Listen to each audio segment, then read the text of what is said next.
is the freedom from the fivefold fears. So lots of alliteration, freedom from the fivefold fears. So that's how we can develop individually and jointly some superpowers which will help us free us from being the slaves of irrational fears and anxiety. And it's the last talk, the last full long talk in the series that we've been running for 3 months, which has been about total transformation, head, heart and guts. So next week there'll be 3 short talks where people talk about their personal experience of transformation. And then the week after that, a big transformational puja.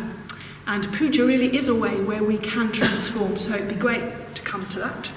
And then after that, the new series, as Majidasa said. So, it starts at 7:30 with Potato Club at 6:30. So hopefully see you then. So this is the last long talk in the series, and I thought I'd give just a brief recap of the overall theme, what we've been looking at. So we've been looking at head, heart, guts. So transforming our thinking, our emotion, and our volition. So it's how we can become more like the Buddha ourselves. So we can become kinder, more open, more aware, less self-obsessed, more helpful to the world. So more the solution and less the problems in the world. And we divided this total transformation up into these 3 areas. So the first was our head, our ideas, our thoughts. And for this we used the archetypal figure of Manjushri, who's here. And that's because our views will determine how we see the world and how we behave. Often we don't even realise what our views are, they're unconscious to us.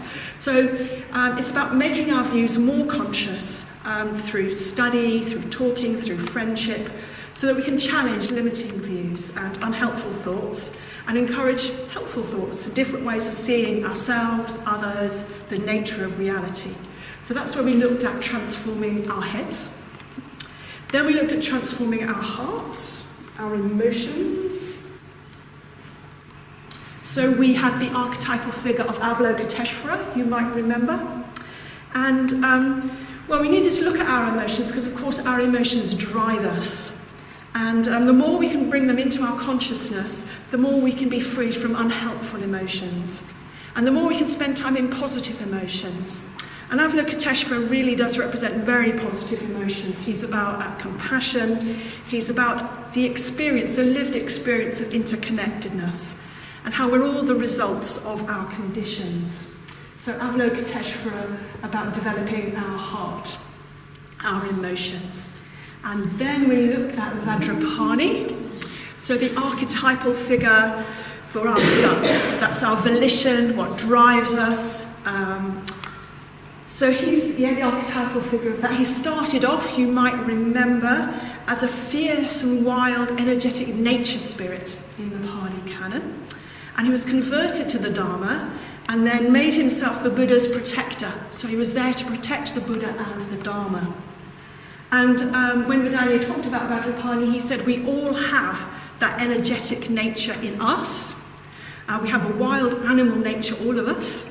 And what we need to do is connect with that and get it on our side. So, those were the 3 areas we looked at. And this week's theme, which is fear, it can block us in all those 3 areas. So, it can be really scary, can't it, to challenge our views, to give up those views that limit us, maybe views of what kind of a person we are, what the world is like. We have to sometimes face quite a lot of fear to do that. It can be really scary to change our emotions, to have more positive emotions. Really scary connecting with other people, I find. Other people can be really scary. It can be really scary to open up to our emotions because we sometimes have kept them a bit repressed because we don't know what's going on there. So there's fear there. And when we come to the guts area that we looked at, it can be really scary to act, actually. Of course, it can be scary to get in touch with that wild animal inside us. It can be scary, I suppose, to get things done, to put our heads above the parapet and maybe fail. So it's so much easier, isn't it, to complain about how things should be than actually do them oneself. So that's how fear might block us in all those three areas that we've been looking at. Okay, so I thought we might have a show of hands. So put your hand up if anxiety has ever been an issue for you. I don't need to go any further, do I really? So, unhelpful, anxious thoughts, those physical symptoms of butterflies in your stomach, feeling paralysed and not being able to say anything sensible, which is something I can really suffer from, a kind of sense of shyness when I'm talking to someone, particularly someone I want to impress. And I'm just kind of thinking, I wish I could say something sensible right now. And in fact, I just go silenter and silenter. I know other people just talk more. So we have different ways of being in that situation, don't we? But it's a really common experience, anxiety. And when we look at those 5 hindrances, so in the intermediate course, you'll remember we look at 5 hindrances that can get in the way of having positive mental states, perhaps in meditation, but also in our lives generally. And we ask people which one of the 5 they suffer from. Anxiety and restlessness always wins. Always wins. So anxiety is a really common thing that we all, most of us, I couldn't see anyone who didn't put their hand up. And if you didn't put your hand up, that's great. But most of us, I think, at some point have found anxiety getting in the way of what we'd like to do. So this week we're talking about how we might be able to break through some of that anxiety. That's an obstacle, I suppose. For me, it can feel like an obstacle that stops me from living in a way that brings me alive, that gives me energy. So there's fear and anxiety that can stop me from living in a meaningful way, because it does lead to a bit of kind of like trying to make life a bit too safe, perhaps a bit respectable, a bit boring. So anxiety can lead to that. So what we're looking at, these 5 fears,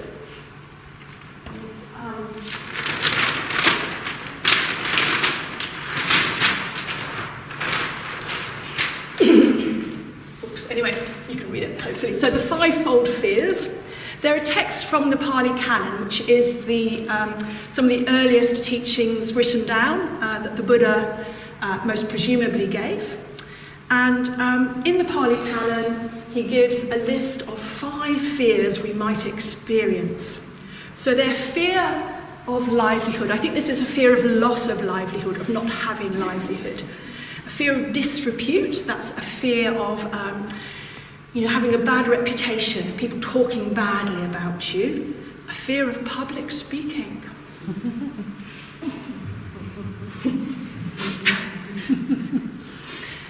Fear of death. Isn't it interesting that public speaking is next to death as a fear? And apparently it was the case in the Buddha's time, but it's still the case now apparently. They did some kind of survey to find out what people's fears were, and public speaking was definitely in there in the top 3 or 4 of fears.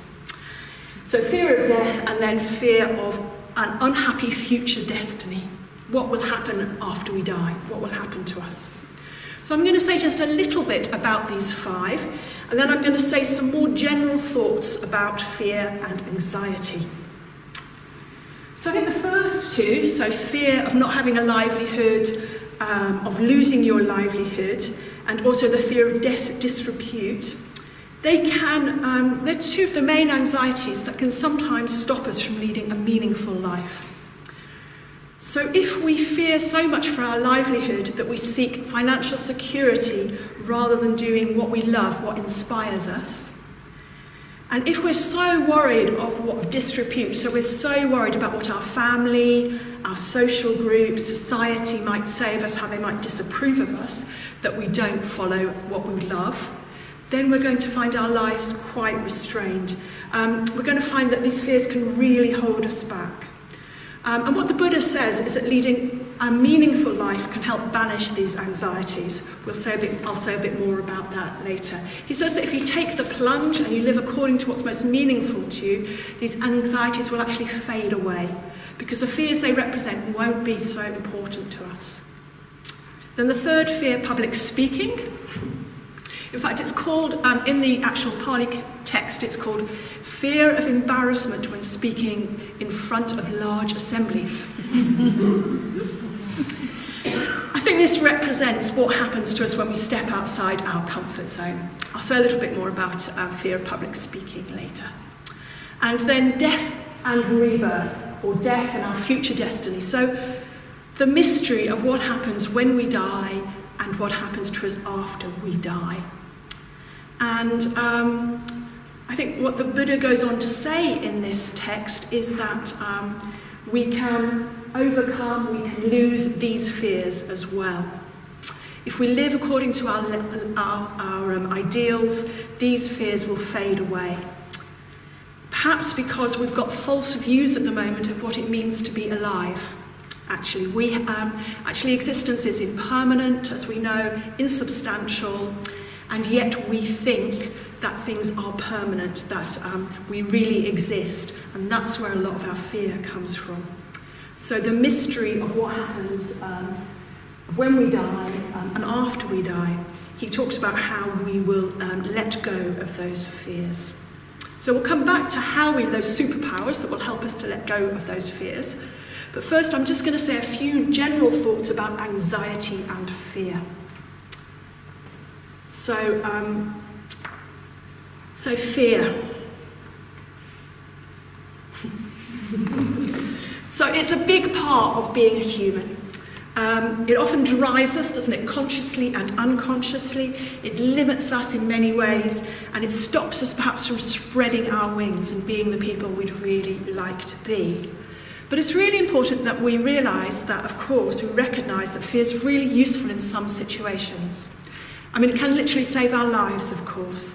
You know, if we've got a tiger coming to eat us, or, you know, if a speeding car is coming along the road to us, fear will mean that we move quickly out of the way of the car, and it will save our life. My fear of getting toothache means I clean my teeth a lot more, see what I mean, than I do when I'm not afraid of having toothache. I'm afraid. My fear I've got of my bad habits crystallising as I get older, so that my irritation, my greediness becomes more definite in me. Well, that fear that I've got of that really motivates me to practice. So fear can be really helpful. It can save our lives, it can help us to practice, it can help us to have good habits. It can be useful. But I suppose what we live with in today's society is that we evolved when we needed to be worried about the tiger, perhaps, or the bear.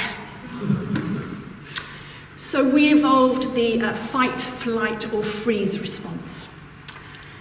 And many of us will know that we can spend quite a lot of time in this space, and that if we do that, in time we can get ill, actually. It can be very debilitating to spend a lot of your time in this feeling like the bear's after you, whatever it is that you know in your life represents that. We can live in a state of tension, we never relax. No wonder we might become ill. Our body might give up on us. We might experience anxiety really badly. So the problem is we've evolved to have fear, but yet in this day and age, we're not actually facing tigers and bears most of the time. I haven't in my life so far. But yet we can act from a place as if we're facing those. Because we have quite a lot of fear that is actually quite irrational. Anxiety that's quite irrational. And it's hard to see sometimes what's the difference between a rational fear and what's an irrational fear. So an example for me is about having a pension. So having enough money to live on when I'm retired. So obviously it's pretty rational to think that it's good to have some money to live on when you're old. What's irrational is some sense that if only I have enough money, I'll be able to control reality, so that I won't get ill, I won't get old. Do you see what I mean? It's like, I think sometimes, in the past, my fear of, my anxiety that I put into thinking I needed to have a certain well-paid job so that I could have enough money to have a pension, was actually anxiety about the fact I didn't want to get old and I didn't want to die, something about that. Because actually it's really unknown what will happen to me in the future. Even if I did have some huge pension, the financial system could collapse and I would lose that pension. Amoghavansara once said to me, I was talking to him about my need for a pension, And he said, well, he wouldn't care how much money he's got. He wouldn't care if he was living in the gutter as long as he was practicing. And I thought, wow, that's really interesting, because that's a really different way of looking at it than I had. So it's difficult to know, isn't it, here? There's a rational anxiety about when I'm older and looking after myself, but there's also an irrational fear that might have stopped me from doing what I really wanted to do at that particular time, a kind of sense of not living now, because I was thinking I need to have money when I'm old. So I think, and then the kind of inspiration of Amoghavans's fearlessness in a way, which is like what's important to him is he's practicing. And so for him a pension isn't particularly important, it's to know that he's going to be able to be practicing the Dharma. So I think I'm not kind of giving an answer here, as it were, it's just like this is a kind of area we all have to work out for ourselves with a lot of our fears. Much fear, so not rational fear, but much anxiety, irrational fear, will come from thinking about ourselves, having that tight focus, that anxiety about ourselves. And if we go beyond our delusion that we're the centre of the universe, that it is all about me, then actually we'll be free from a lot of that anxiety. So I think a fully enlightened being like the Buddha was free from fear. He really was free. He was fearless. He had fearlessness. But meantime, before we find ourselves to be fearless, we need to work out how to be with anxiety, how to be with fear. So there's that great book, isn't there, self-help book, which is Feel the Fear and Do It Anyway, which I think is just a great way of being. It's like we are going to feel fear, some of it rational, some of it irrational, but we need to be able to feel that and not let it stop us from doing what we want to do. So I thought I'd just look at a few ways to make ourselves really anxious. Okay, so there's others as well. I haven't got everything in this list. So if you've got any you want to add to this later on, you can do that in your group. So the first way to make ourselves really anxious is to focus on ourselves all the time and how we're feeling and whether we're getting what we want and how happy I am. And actually that's really encouraged by our society, is that happiness will come from thinking about myself all the time and trying to arrange the world so it fits my needs. So the more we think about ourselves, the more anxious we will be. So that's perhaps why, coming back to the public speaking thing, that's why public speaking can be a thing that makes people very anxious. Because it's a bit like, I mean, it's horrible to think about this as I'm doing public speaking, I have to say, but it's a bit like, you're all looking at me right now, and if I start to think about that, that's quite freaky, really, and I feel quite anxious. And Vedanya has got a great story that he tells about this. So Vedanya's teacher, Subhuti, Vedanya once said to, so when Vedanya was first giving talks at the centre, he said to Subhuti, I just feel really anxious when I'm giving talks. It's really dominating my life, which is hard to think about, isn't it? When you see how, brilliant Vedanya is giving talks. But he said, it was really dominating his life. He was just getting really anxious before the talks. What was he to do? And Subhuti said, you feel that anxiety because when you're standing up in front of other people, you're thinking about you. You're thinking about the appearance that you're making. You're thinking, I hope they're thinking I'm going to give a really good talk. I hope at the end they go away and go, wow, that was a great talk, and how great Satyajyoti is, she gave such a great talk, and all that.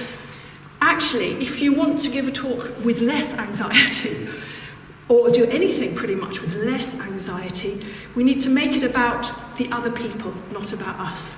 So think about the audience. Think about what the audience need to hear, Subhuti said. How you're benefiting the people that are listening, not about the impression you're making, but how what you do can be of benefit to others. And I think, that certainly applied to me in terms of giving talks. It's also, another example for me is, in my old job, I'd occasionally find myself in big meetings, like about, 20 people around a table, and people that I saw as being important. And it would just paralyse me. I couldn't, because I was so worried about thinking, I need to say something that will impress these people and they'll think I'm great, that I couldn't say anything at all. And it was getting a bit embarrassing, really, to sit silently in these meetings. And I think I'd been coming to the Buddhist Centre for about 6 weeks or something, and somebody said something, and I thought, okay, I'm going to try and go to the next meeting, and I'm not going to think about me at all. I'm going to think about what we're talking about and what needs to be said. And I did find that I was able to do that, and I was able to speak. And it was just fantastic to come away from that with that feeling of, actually, I overcame that quite deep fear, that anxiety, and was able to say something that was useful to the meeting and that allowed it to achieve its ends, really, and it wasn't about me. So if we don't focus on ourselves so much, but we focus on what we're trying to do, on other people, then we won't have so much anxiety. So a second way that we can make ourselves really anxious is not to have a higher purpose in our lives. So to make it all about getting what I want, meeting my needs. So that might include a few other people apart from me, like a couple of people in a way who I think of as being mine, like my partner or children or my family. But if all we do is that, we're going to find ourselves in quite a difficult place, because actually the universe really doesn't care what we want. The universe is not going to provide what we want. If we think of ourselves, in this huge universe with all its many star systems and planets and huge imaginable amounts of space, and then all the beings there are that are on this planet, and the kind of laws of nature. And here we are, we're just like these little bits of kind of protoplasm or something on this piece of rock that's rushing through space. It's like the universe really doesn't care in a way. So if what we try and do is always get our needs, our wants met, we're just going to feel pretty anxious, actually, because that's not going to happen. A third way that we can make ourselves anxious is to never commit to anything and spend our time in indecision. So indecision is a great promoter of anxiety. We've got so much choice, haven't we? So much we could do, particularly in, I suppose, our time, where the choices can be endless, what we could do, how we could live.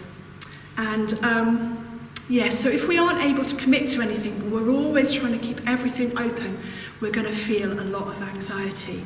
And interestingly, actually, anxiety itself can be like a surface symptom of doubt and indecision. You'll remember that's been one of the other hindrances that we talk about. It can actually, sometimes when people explore their anxiety, they realise that underneath it is doubt and indecision. This feeling of like, I can't commit to that because then I'll have to let go of that. And there's just that horrible feeling of being trapped in the middle. So what we need is a basis for making these decisions that goes beyond our own whims. We need to have a bigger perspective. We'll come to that in a minute.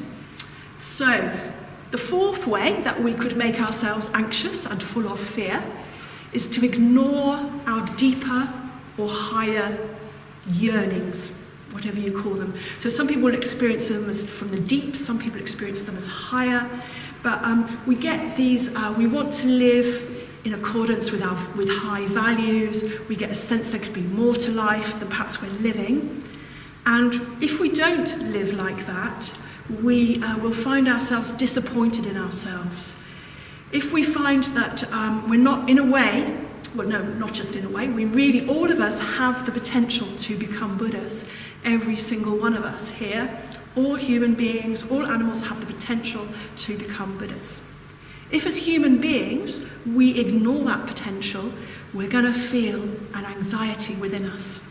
It's going to be like a constant irritation. Maybe not constant, but something that will come up now and then, and we'll start to feel a bit anxious because we're not doing what we really want to do in a way. So, if we are focusing on our own, what we think are our wants, but we're not having this larger sense of purpose, we'll have a sense of anxiety. So actually having any clear sense of purpose in our lives will free us from some anxiety. So for instance, I can't imagine that Nelson Mandela, when he was in prison and he was planning to free his people, I don't suppose he got particularly anxious about the very small things in life. Yeah. So I think because he had a bigger vision, it felt different. We probably all know that if someone close to us is ill, or we're ill, or somebody dies, it's a bit like those little anxieties can really drop away, can't they? You've got a sense you're in touch with something that's really important. Even like if we've got a deadline approaching, we have to, there are exams coming up, there's a report or a talk or something we have to write, everything else can drop away a little bit because we just are thinking about that big purpose. So there's something about having something bigger than ourselves, a purpose, that allows some anxieties to drop away. So for Buddhists, what's highest to us is the Buddha and his teachings and his community. So what we do as Buddhists in order to, I suppose, counteract some of these kinds of anxiety is we try to commit ourselves to something that's higher than us, that's bigger than us. And we call that going for refuge. So going for refuge can sometimes be a bit of a mysterious term, but I think here it makes quite a lot of sense to me.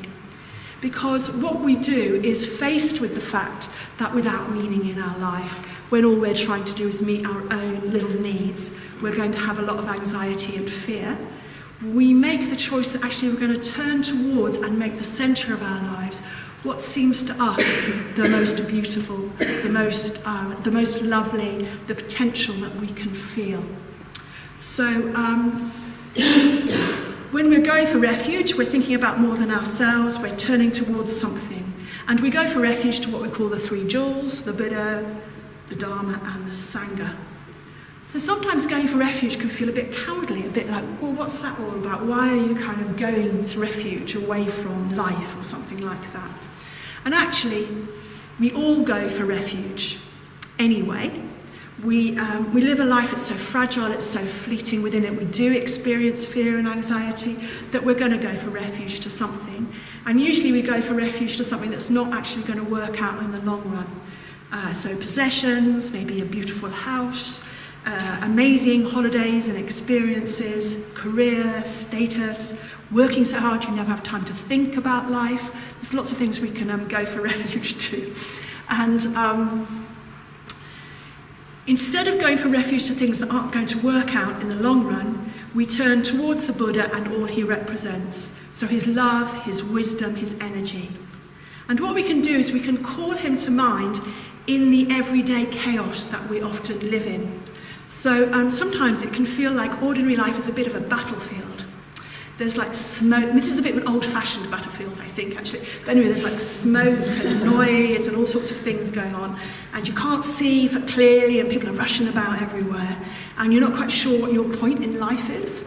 So we can remember the Buddha. We can imagine the Buddha's holding up his standard or his flag. And that we look at that and we remember what we're about. So for instance, we might imagine the Buddha, not doing that, making the mudra of fearlessness. This is called, so the mudra means hand gesture. This is the hand gesture of fearlessness. So he's saying you can have freedom from fear. He's giving a gift to us, communicating, saying move towards me and I can give you freedom from fear. We might think to ourselves, how would the Buddha... So we might think to ourselves we're in a really scary situation. We might just remember that hand mudra, the fearlessness hand mudra, and actually do it. It might find it has a power in it. Another way we might call the Buddha to mind in our everyday life to help with anxiety and fear is we might think, well, how would the Buddha behave in this situation? We bring to mind his teachings, so the Dharma. So we might bring to mind the ethical precepts, we might bring to mind the wisdom of karma, what that means, that we're creating our own reality, that everything we do will have consequences. We might think, what would the Buddha do if he was here? And often I think, actually, the Buddha wouldn't have got himself in this situation. Maybe then I can think what I might do not to get myself in that situation.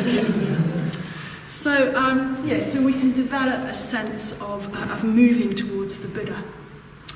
So we're becoming a Buddha ourselves, and we're putting into practice, moving towards the Buddha's Dharma as well. But of course, if we made this all about ourselves, it would be counterproductive. So it's really important that we bring to mind the Sangha, the community as well. If we start to just think all the time about my own enlightenment, my own fear, we're going to find ourselves caught up in it. So that's why the Sangha jewel is really important. And in fact, there's something, a sort of beautiful vision, is that we develop our own Buddha potential, and our volition joins with others in this great flow of volition moving towards enlightenment and liberation together. So a sense of all of us flowing together towards freedom. So I think going for refuge, turning towards the three jewels, making the centre of our lives, if that makes sense to us, it could be called the royal road of freedom from anxiety. A lot of our anxiety will drop away. However, I wish I could go, and that will be no more anxiety for anybody evermore. Sadly, that's not certainly my experience so far. I think I've got like a deep habit of anxiety, and many of us have. We've just grown up with anxiety. We've been educated in anxiety. It's a bit like it's so deep in us that it's going to be hard to shift it. So I think until we're fully enlightened, we will probably continue to experience some anxiety. But I suppose what we will gradually have more and more of is the idea of a stable place that we can stand in the Buddha, in the Dharma, in the Sangha. The idea of these deep roots that can help us. Another gesture of the Buddha that can really help with that. I think I've... we hadn't got it. That's right. Oh, the anxiety of not having the right slide. Okay. So, this is another. Touching the earth like this. As our Buddha is here. That is a mudra that can really help me to ground myself. So sometimes I do it in meditation. Often fear will come up for me, anxiety will come up for me in meditation, and I sometimes just touch the earth. It expresses something really powerful and grounded. I'm not going to go into the story behind it. If you haven't heard it, it might be worth asking someone about it, because it's a beautiful story. But anyway, this idea is the Buddha is grounded. He's coming from the earth. So that we can find ourselves also grounded. We can feel a lot stronger, like, be in touch with that Buddha, that sense of the Buddha, of fearlessness. Because actually growth, we're going to find, is often involves some fear, some anxiety. Whenever we expand ourselves, certainly my experience is that will bring up some fear. There's a great story, well, it's a horrible story in a way, but a story of how elephants are trained, apparently, somewhere. So what happens is when an elephant is like a baby elephant, it's tied up by a rope to a stake. And so it can wander about within that circle of the rope really easily. But as soon as it goes to the edge, it feels like a pull on its throat, and it feels it has to go back into the circle. There's pain. So because of the rope holding it by the throat, it goes back into the circle. So what happens is in training elephants, people keep the rope on them as the elephants grow up. But after a while, you can take the rope off the elephant and it will still stay in the same circle, because it has the fear that if it goes beyond a certain space, it will feel that pain on its throat. And actually, for many of us, we have that fear, don't we, that if we move beyond what we know now. I know in my Mitchell study group last week, the week before, we were talking about why is it that it's so hard to change sometimes, even if what you're changing to you can see is going to make your life easier. And I wonder if some of it is that kind of training we've got, that we don't want to go beyond something that, to go and experience that pain and that fear. So actually we are going to experience fear as we grow spiritually. But as we turn to face it, as we feel the fear, we'll do it anyway, energy does become released, I think. I think that's my experience, that I can find the energy that's so before has gone into either the fear, the flight, the freezing, the whole kind of adrenaline type response, it's released. And we can actually approach life in a much more kind of, to use that energy for our lives. Okay, so I feel like I could have talked about fear and anxiety loads more, and you can talk about it in your groups if you'd like to, but I'm just going to go and look a little bit now at the sutta again, the sutta. So we're going to look at, so these were the 5 fears that the Buddha talked about, and he talked about 4 powers that would overcome these fears.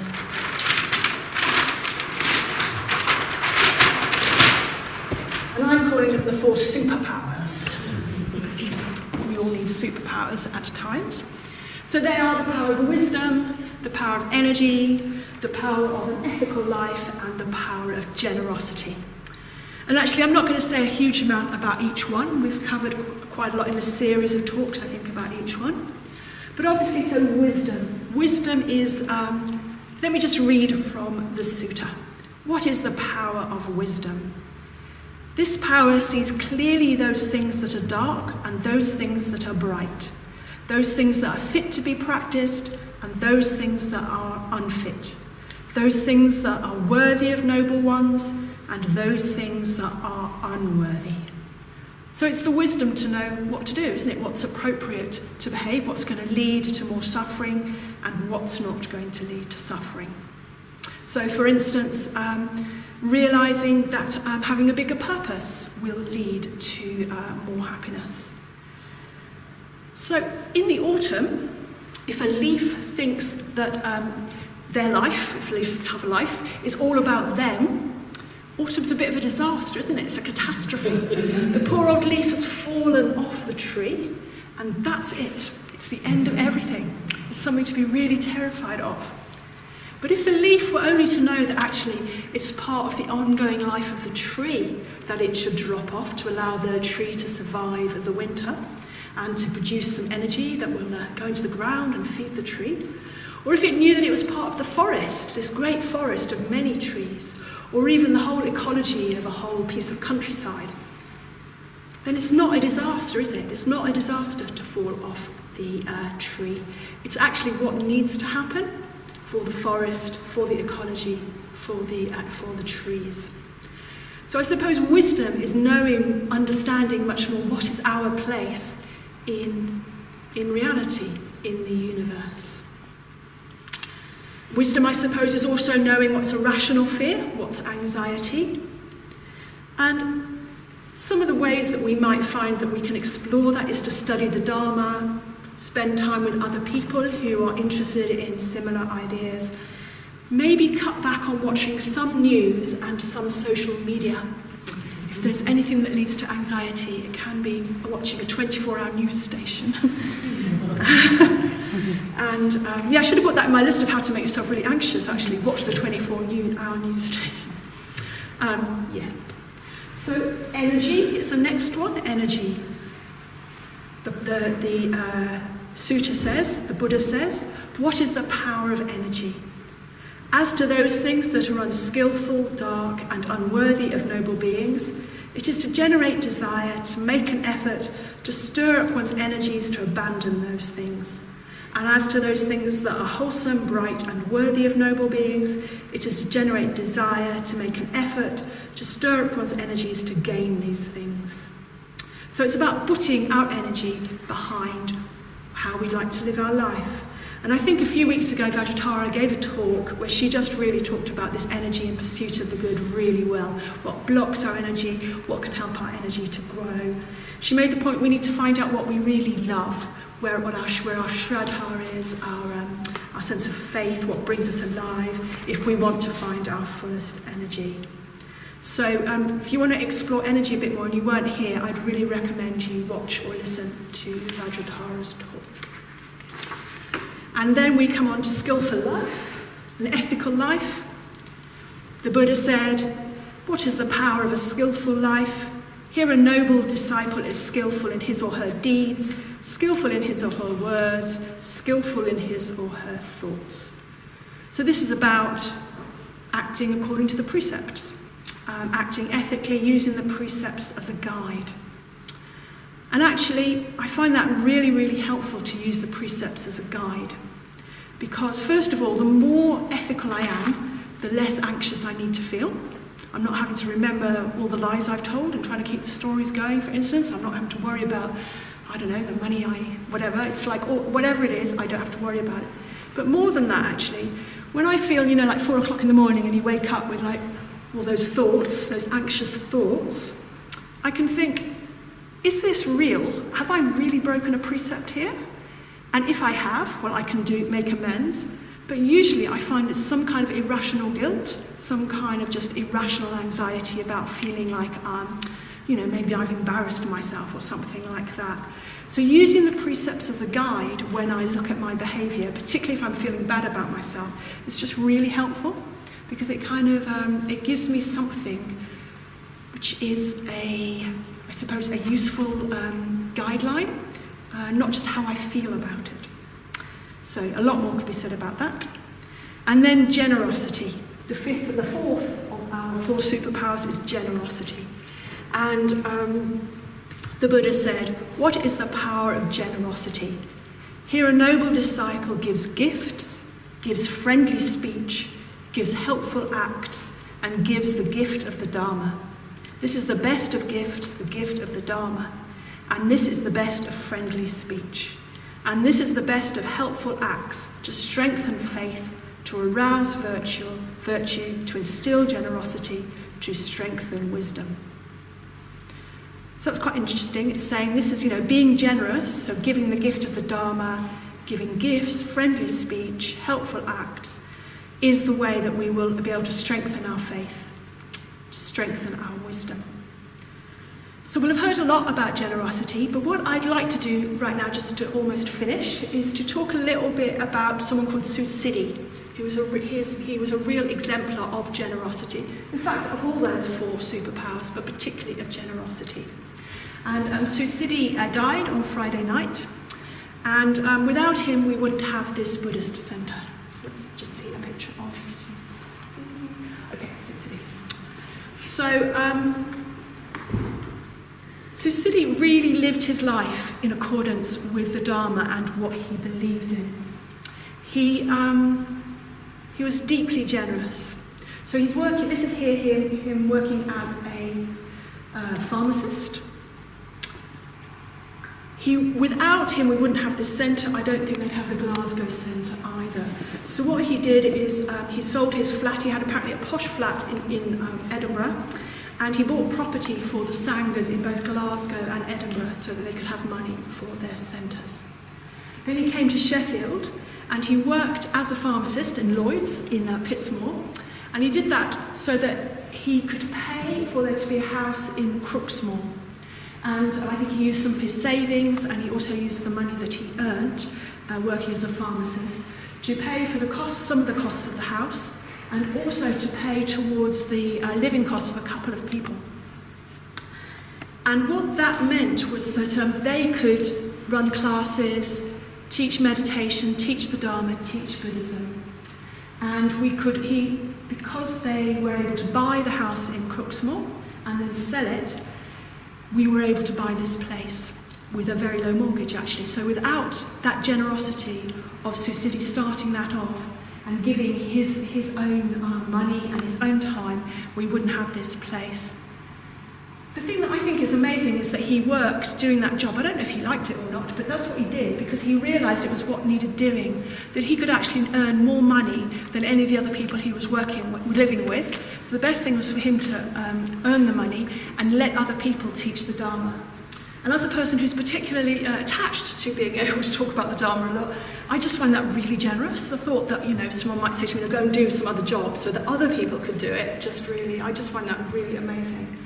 He did what needed doing, not necessarily what he felt like doing. So he didn't keep his money to himself, he had a vision and he gave to that. And he supported many people, not just with money, but also with kindness, including me. So I think some of those things about giving friendly speech, giving helpful acts, giving the gift of the Dharma, he most definitely did. One story comes from Vijayamala, so some of you might know her. She started off the Breathworks training. And apparently when she lived in Sheffield for a little bit when she first came to the UK. She's from New Zealand. And at that time she didn't have a visa, so she couldn't work. And it came to Christmas time, and she didn't have enough money to send any presents home to her family. So what Susiddhi said was like, let's go shopping. And he took her shopping, and whenever she bought anything, he'd go to the till and pay for it, so that she could send presents home to her family. And in fact, I think she said something like, he knew what she needed more than she did. Actually, like, she needed to send some presents home and to do that, and he really knew that as well. So that's what he did. I don't think that he acted generously in order to be given to in turn, but that is what happened. And it's kind of very interesting when you think about my particular, a pension kind of anxiety that I go through. Because when he became ill later in his life and needed to move into a nursing home, Bodhinaga organised a Just Giving page. He needed to find some top-up fees for the nursing home. And within 2 days, £3,000 was raised by 70 people, just giving money like that so that his top-up fees could be met, which I just think is really amazing that 70 people just gave so quickly. So we could say a lot about Susiddhi, but I'm not going to say much more. But I just think he really demonstrates the power of. I'm really going to have to get better at this now. Of generosity. Another picture of Susiddhi. And it's interesting because I've been thinking of Susiddhi as a person with this idea of superpowers, what our superpowers can be, that we can help with our anxiety and fear. And then I remembered that actually his name, Susiddhi, means something like attainment or power. Siddhi means attainment or power. And in fact, his name means joyfully, happily, thoroughly attained. So in fact, his name means something like he who has happy superpowers.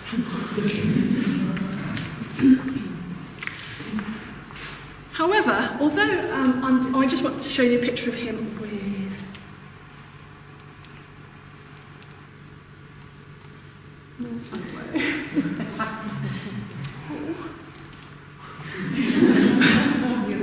well, you can just rerun the whole talk.